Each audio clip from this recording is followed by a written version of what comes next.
It is not just a MV Sewol. It is a question that has never been answered.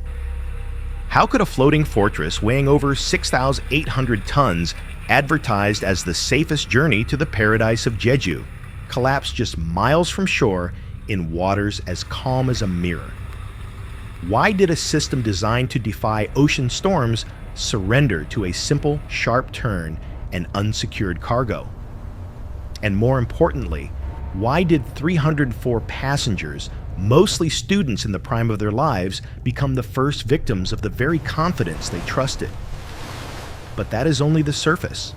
Behind the moment the ship tilted and vanished into the cold blue lies another story less told, but equally dangerous, about chaos, in command cowardice, and a chain of small errors merging into history. Why did it all happen in the span of a single morning, and what actually killed the Sewol gravity pressure, or the human element? Stay tuned, because the truth about the Sewol is unlike any story you know.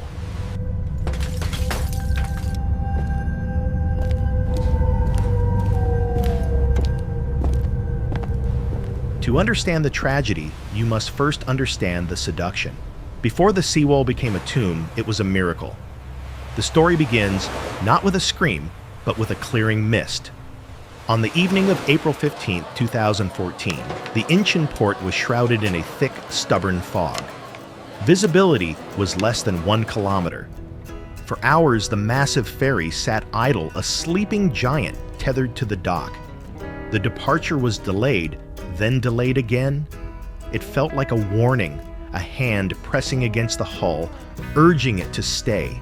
But by 9:00 p.m., the fog lifted just enough to satisfy the regulations. The engines roared to life, a deep mechanical heartbeat that vibrated through the floorboards of the passenger terminals. For the 325 students of Danwon High School, the lifting of the fog wasn't an omen. It was a green light for freedom. They were second-year students, teenagers, standing on the precipice of adulthood, embarking on a 4-day field trip to Jeju Island, the Hawaii of Korea. As the Sewol detached from the land, the mood on board was electric. This was not merely a mode of transport. It was a floating carnival. The ship was a labyrinth of cafeterias, video arcades, and multi-bunk cabins that smelled of cheap snacks and excitement. Inside the third and fourth deck cabins, the air was thick with the sounds of shuffling playing cards, the digital chime of smartphone cameras, and the collective laughter of a generation that believed they were invincible. They took photos on the deck, the night wind messing up their hair, the dark ocean serving as a perfect, harmless backdrop for their memories. They filmed videos shouting "Jeju, Jeju," while sharing instant noodles and gossip. The ship felt solid, immense, and utterly permanent. The polished handrails and bright fluorescent lights successfully hid the fact that the steel floor beneath their sneakers was the only thing separating them from the freezing void. But the Sewol was hiding a secret in its bones. Months prior, the ship had undergone extensive renovations to add more cabins on the upper decks. It was a business decision designed to maximize ticket sales. The result was a ship that looked grander but was critically top-heavy. It was like a skyscraper built on a foundation of sand, looking magnificent while struggling to keep its balance against the wind. As the students settled into their bunks for the night, the ship cut through the Yellow Sea. Down in the cargo hold decks below the sleeping children, the true danger lay in wait. The manifest claimed the cargo was secure. It was a lie. Over 2,000 tons of iron bars, heavy machinery, and vehicles were parked in the belly of the ship. The regulations required rigorous lashing heavy chains and tensioners to keep the weight from shifting. Instead, the cargo was held by flimsy ropes and simple wedges. The crew, pressured by tight schedules and complacency, had done the bare minimum. The heavy excavators sat in the darkness, untethered beasts, waiting for the slightest tilt to break free and stampede against the hull. The night passed without incident. The ocean was calm, deceivingly passive. It did not attack. It simply waited. Morning broke on April 16th. The sun rose over a calm sea, painting the water in shades of brilliant, innocent blue. It was 8:00 a.m. The students woke up to the smell of breakfast. The cafeteria bustled with the noise of spoons hitting plastic trays. The anxiety of the fog was forgotten, replaced by the anticipation of arrival. They were close. They were entering the Mangol Channel, a stretch of water known for its strong currents, but today the water looked like glass. In the wheelhouse, the captain was absent, resting in his cabin. The control of this 600 to 800 ton Leviathan was in the hands of the third mate, a 25-year-old officer with limited experience in these treacherous waters. She stood at the helm, the morning light flooding the bridge. Everything read normal. The radar was clear. The speed was steady. The students finished their meals. Some returned to their cabins to nap. Others went to the deck to watch the islands drift by. The ship was a warm, humming cocoon of safety. The intercom played a soft melody, masking the sound of the engines straining against the physics of a turn that was about to change history. At 8:48 a.m., the order was given to change course. It was a routine maneuver, a simple turn to the right. 8:48 a.m. The timeline of history collapses into seconds. We are no longer looking back. We are here. In the wheelhouse, the third mate commands a turn of 5 degrees to starboard. It is a standard correction. But the Sewol does not correct. The hydraulic system pushes the rudder, and for reasons that will be debated by engineers for a decade, the mechanism bites too hard. The turn is not a curve, it is a snap. Physics takes over. Centrifugal force slams the 600 to 800 ton vessel to the left. The ship is top-heavy, a pendulum waiting to swing. It leans. It passes the point of comfort. It passes the point of safety. And then deep in the belly of D-Deck, the lie is exposed. The cargo chains, those thin, rusted promises of safety, snap like thread. As a student on the fourth deck laughs at a joke on the TV 20 meters below him, a 50-ton excavator tears free from its wedges. The sound is not a crash. It is the roar of an artificial earthquake. 2,000 tons of iron bars cars and shipping containers slide in unison to the port side. The center of gravity is violently ripped away. The ship does not just list, it is punched onto its side. In the cafeteria, the world rotates 45 degrees instantly. Vending machines, refrigerators, and tables become missiles. Students slide across the linoleum floor, slamming into the windows and the lower walls. The screaming begins, but it is drowned out by the groaning of steel. The hull is twisting. 8:50 a.m. The ship is drifting, listing at a sick angle. The ocean, previously a painting, is now knocking at the portholes. It wants in. But the true horror is not the water. It is the voice. The intercom crackles to life. It is dangerous to move. The system is still working. A crew member acting on orders from the bridge speaks into the microphone. The voice is calm, authoritative, and deadly. Do not move. Stay where you are. It is dangerous to move. This is the betrayal. In the hallways, confused teenagers, bruised and terrified, grab the railings. They look at each other. Their instinct screams, run, climb, escape. But their conditioning years of trusting adults, trusting teachers, trusting captains, holds them in place. They sit down. They put on their life jackets. They wait. While the students zip up their orange vests in obedience, the captain is already in the wheelhouse, changing out of his uniform and into civilian clothes. 9:00 a.m. The angle is now 50 degrees. The horizon is vertical. A glimmer of hope appears. The distinctive thwup thwup thwup of rotors cuts through the panic. The Coast Guard has arrived. Patrol boats and helicopters circle the wounded giant. Inside the cabins, the students see the rescuers through the glass. They cheer. They text their parents, "The Coast Guard is here. We are saved." It is a hallucination of safety. The rescuers are not boarding the ship to guide them out. They are hovering.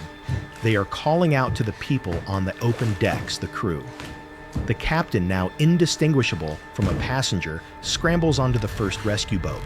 He steps off his dying ship without looking back at the 300 children trapped behind the glass below his feet. He is the first to be dry. 9:30 a.m. The false hope dies. The ship passes 60 degrees. The lights flicker and die, plunging the corridors into a twilight of panic. The ocean breaches the cargo ramp. It is no longer a leak, it is a waterfall. The water is freezing dark and filled with oil. It rushes into the lower decks, chasing the air pockets. Inside the cabins, the geometry of survival flips. The floor becomes a wall. The door is now on the ceiling. To escape, a student must climb the slick vertical floorboards to reach a door that is 10 feet above their head. They form human chains. They try to pull each other up, but their hands are wet and the incline is too steep. As the water touches the ankles of a girl in cabin B12, her phone buzzes with a text from her father, telling her to listen to the crew. She listens. She stays. The water rises. It is not fast. It is relentless. It fills the room from the bottom up. The air pocket shrinks. The screaming stops, replaced by the chaotic splashing of desperate swimming in a confined box. The pressure builds. The windows, reinforced glass, designed to keep the ocean out, now keep the victims in. Fingertips press against the glass. Faces press against the pane, looking out at the sunny blue sky, separated by 2 inches of transparency. The ship rolls further. 90 degrees. The blue sky disappears. The glass descends into the green, then the black.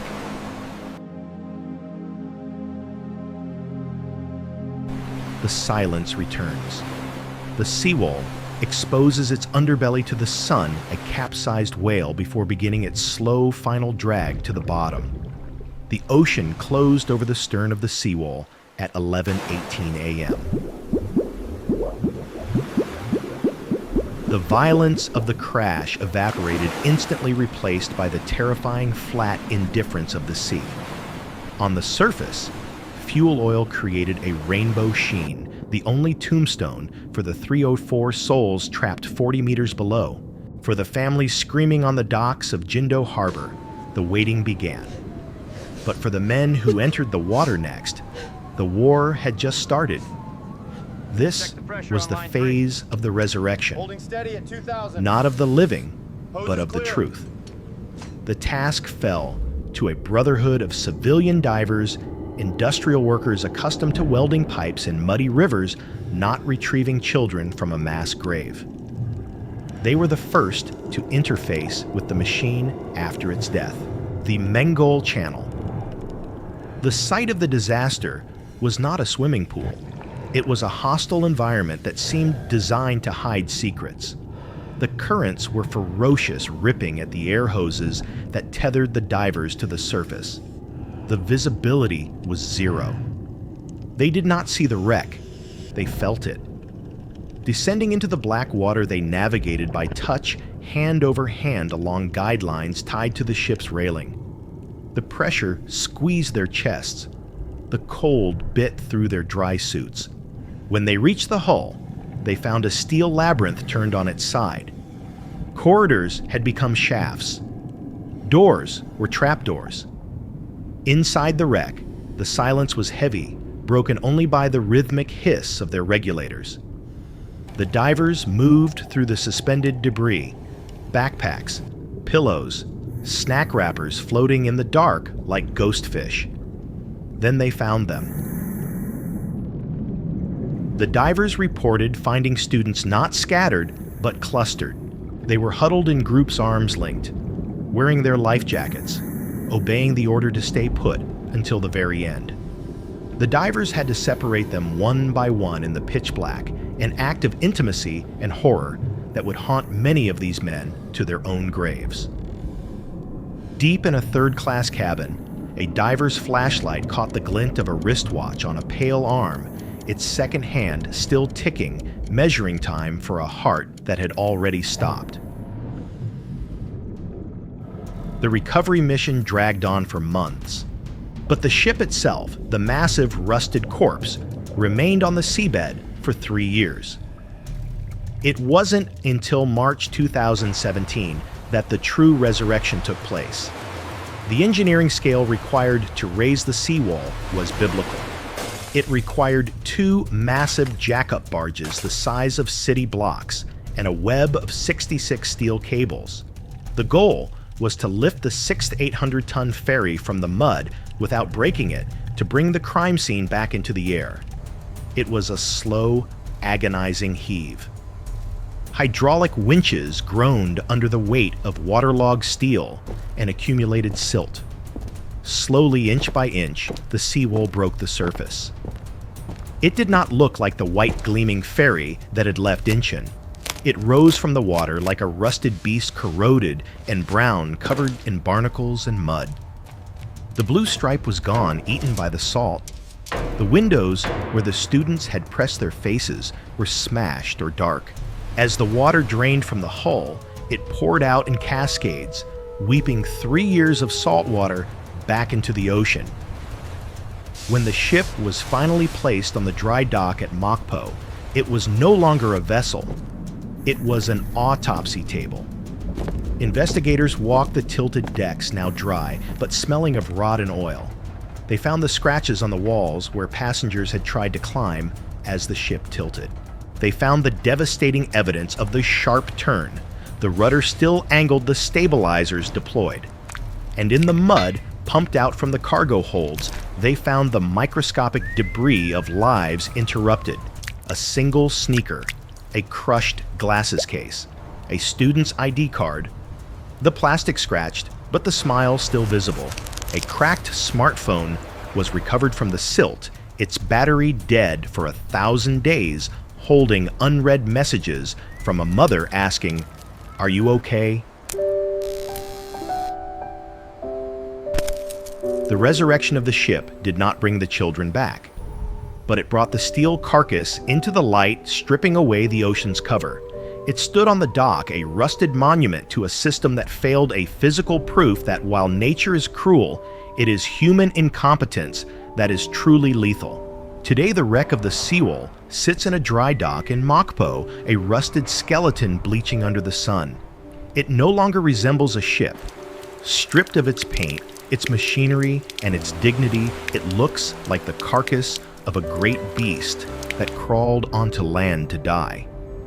But the silence it leaves behind is louder than the screams that once filled its corridors. The tragedy of the Sewol is not merely a story about a bad turn or unsecured cargo. If it were just physics, we could fix it with better engineering. We could build stronger hulls, better stabilizers, tighter chains. But the Sewol did not fail because of steel. It failed because of software, the human software of culture hierarchy and blind obedience. The true horror of April 16th is found in the contrast of 2 decisions. The captain, the man sworn to protect the vessel, abandoned his post in his underwear, prioritizing his biological instinct to survive over his professional soul. He chose chaos. He lived. The students raised in a system that rewarded compliance and trust in authority chose order. They sat still. They waited for adults to save them. They died.